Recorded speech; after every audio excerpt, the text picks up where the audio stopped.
NS Dhillon संशयास्पद खून प्रकरणात मुख्य आरोपी कुणाल खाटीक हाका अटक केलेली आसा। ह्या प्रकरणात नीतू आहुजा आणि जितेंद्र साहू हांकां आदींच अटक जाल्ली। त्या उपरांत मुख्य आरोपी कुणाल खाटीक हांकां मध्य प्रदेशांतल्यान अटक केला। पुराव्यांचो आधार घेवन IPC 302 आणि 392 कलम 1860 खाला खून आणि लुटमारीची केस तांचेर नोंद केल्या, अशी माहिती उत्तर गोंय पुलीस अधीक्षक अक्षत कौशल हाणें दिली।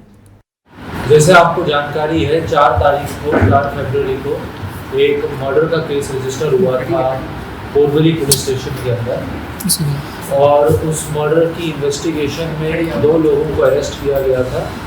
पहले जिसमें एक नीतू आहूजा और एक जितेंद्र साहू, इन 2 लोगों को हमने महाराष्ट्र पुलिस की मदद से इनको हमने अरेस्ट किया था नवी मुंबई से। उसी के अंदर तभी से हमारी टीम्स कॉन्स्टेंटली जो 3rd एक्यूज था उसको ढूंढने की तलाश में लगी हुई थी, और इसमें हमें सफलता प्राप्त हुई है। जो 3rd एक्यूज है इसमें उसको अरेस्ट किया गया है मध्य प्रदेश से।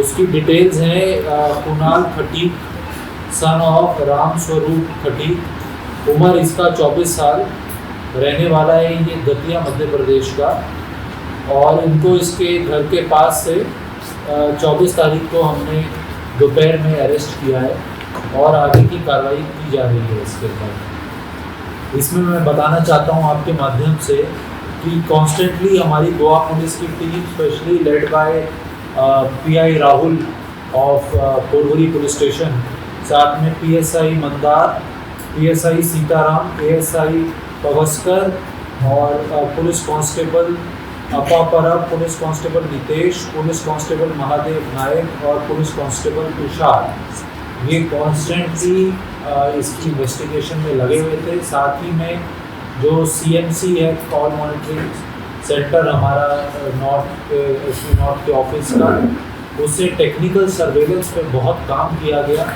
कई जगहों पे रेड्स की गई, महाराष्ट्र में कुछ जगहों पे रेड्स की गई, मध्य प्रदेश में रेड्स की गई, कर्नाटका में रेड्स की गई, यहाँ की सब लोकल पुलिस से मदद ली गई। ये करीब 3 वीक लंबा एक ऑपरेशन जो चला है, उसको कंक्लूजन 24 तारीख को हुआ, जिसमें जो 3rd एक्यूज पर्सन था हमारा, उसको हमने अरेस्ट किया है।